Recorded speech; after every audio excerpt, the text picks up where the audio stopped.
and I'm going over how to set up CodePen for your next assignment. So far, we've been coding using GameLab, looks like that, and we've been dragging and dropping blocks.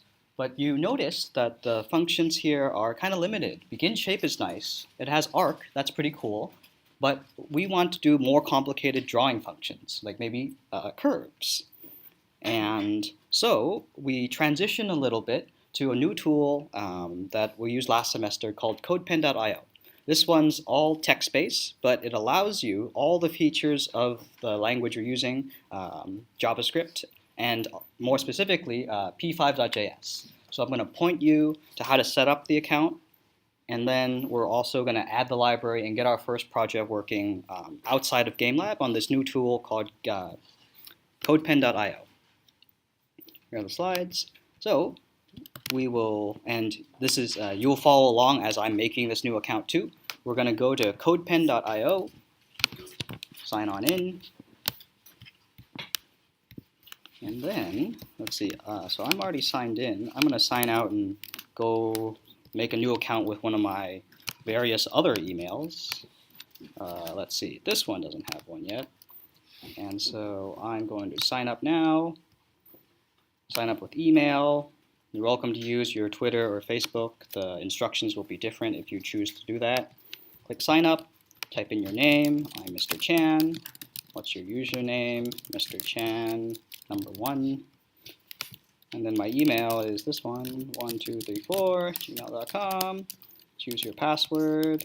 I used to work in computer security, so of course I go to 123456 ATALLA, Atala. That was actually the password that we used by default on all the computers at my computer security company. Surprise, surprise. Can't have numbers or dashes. Okay, Mr. Chan, period. You accept? Great. So, can be any letter, so I think it doesn't like the dot. Okay, so no dots. And then you get this. You're welcome to fill this out later. Are you for hire? Yes, if you want to get offered an internship later. You're welcome to not click that box. Save and continue. And now you see this editor. This is the new tool. I'd rather not take the tour. I'll pause a little bit for those that get caught up. If you already made a CodePen account, great, you'll pull that up because there's some things that are significant barriers if you miss this step. The slides walk you through with cool screenshots with little boxes on all those steps I just went through, so it's okay if you want to follow along later. I'm on slide 58. Here's the key part. In order, because GameLab works out of box, everything's already there. The computer knows that you're using these blocks and this is the language. But for CodePen, we have to tell it specifically. We want a specific library. So we're going to click on Settings with the gear, go to JavaScript. There's HTML, CSS, JavaScript, and behavior. We click in the third one that says JavaScript. And we're going to add a library called p5.js. When we type it into the search bar, it pops up, p5.js. It says, is a client-side library for creating graphics and interactive experiences using the canvas and all that. Great. We'll click. You'll see it get added down here.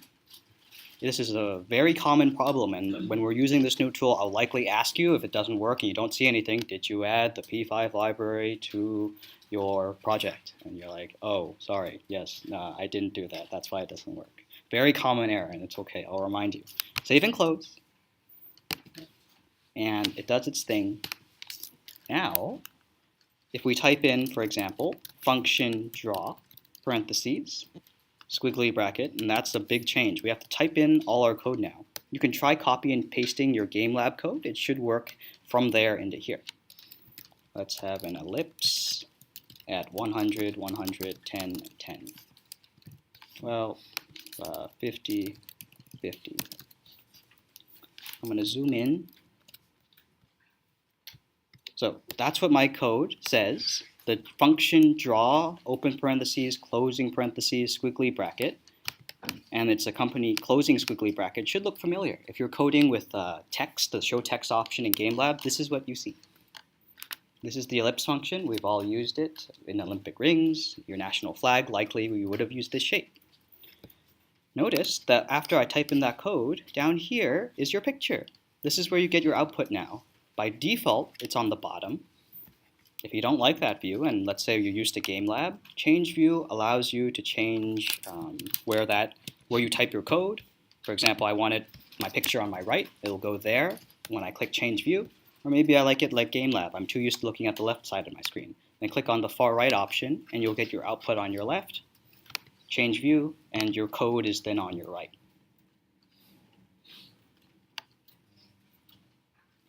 Okay. So that's the basic setup.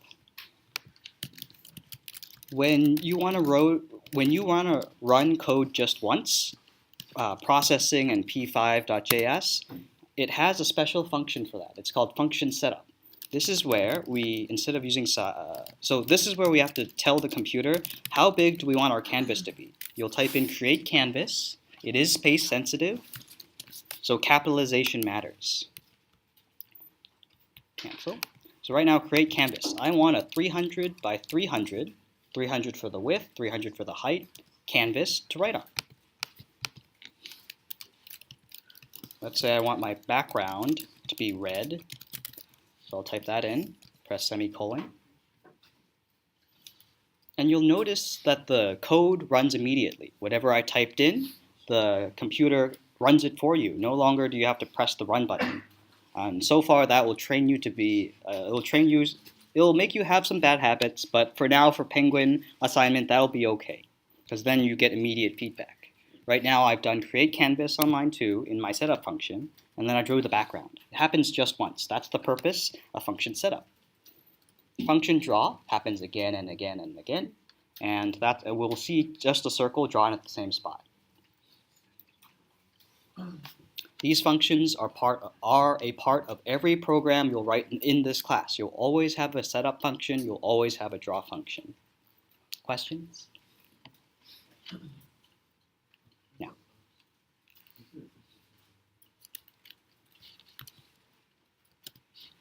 Let's see. So I think I can also change this so you can see it better if I type on behavior, pen details. I can change my editor so it's like a white background so you can see better. Change view, editor view, letter layout. Next one, since I wanted when I use my real account, it'll be a white background and the text will be dark colored so you can see this, no problem. Okay, so with that, your project is always going to be saved to your codepen.io account. And when I say CodePen, this is the editor. Before we're using GameLab. Now it's CodePen for a little bit. And you can, at this point, choose either one, but CodePen lets you do more. Okay, now we go back to the slides. We've gone through this setup. We've done these things. So in order to make a cool animal like this penguin over here, notice you already see, I see some ellipses, I see a triangle, I see an eye, I see another ellipse. And so you have now more specific draw functions. I'm going to scroll down here to line 68 on the slides. Now you can draw triangles, quadrilaterals, ellipses, points, lines. A lot of these look familiar. But now here's the most interesting part. Bezier and arc for curves. Begin shape works like your shape function in GameLab, but Bezier is where the beauty's at. And this is where it gets complicated. Triangles, this diagram walks you through it. It's just like begin shape in GameLab, but Bezier is the new function that allows you to create way cooler drawings. For example, we'll transition. Last semester, students made these kinds of drawings with their animal assignment. This snake, although it's small, uses that Bezier. Look at this curve. Wow, we like our curves. That is complicated. This is also pretty complicated. What a great stick figure. And so you can see places that they took it. Notice this penguin's body. It's a blobby shape. It's probably another one of those curves. Notice how they repeat them. Something you'll learn too. And here's a cool spider. These are also arcs. And this is what I want you to experiment with. And you can create cool pictures like that. Notice the monocle. It's slightly see-through. Pretty neat. CodePen allows you to do these things and more. So in order for us to understand that more complicated function, here's Bezier right here. So I'm going to copy that line of code from line 70 and post that into CodePen. And now we see this kind of curve. And what the heck's going on? If you've messed with arc, it's very similar. You have points, the endpoints, and I've done my best to color code this in the slides. The red and the blue, the beginning xy coordinate and the last xy coordinate are the anchor points. And then you have 4 other numbers here, which is another set of xy pairs. And that controls how much the curve bends by. Notice the first point corresponds to this green dot, and the purple point corresponds to this other dot on the slide. And your curve now becomes more curvy and it's pulled towards those other dots. If you were to have it towards one end, it tweaks the curve this way. If you have it towards the other end, closer to, let's say, 2020, this original anchor point, then the curve looks like this. If you have it be on the same side of the xy coordinate, it looks more like an arc. And you'll see if you fill this kind of function, it fills sometimes not as you would expect it, so be careful there. Okay.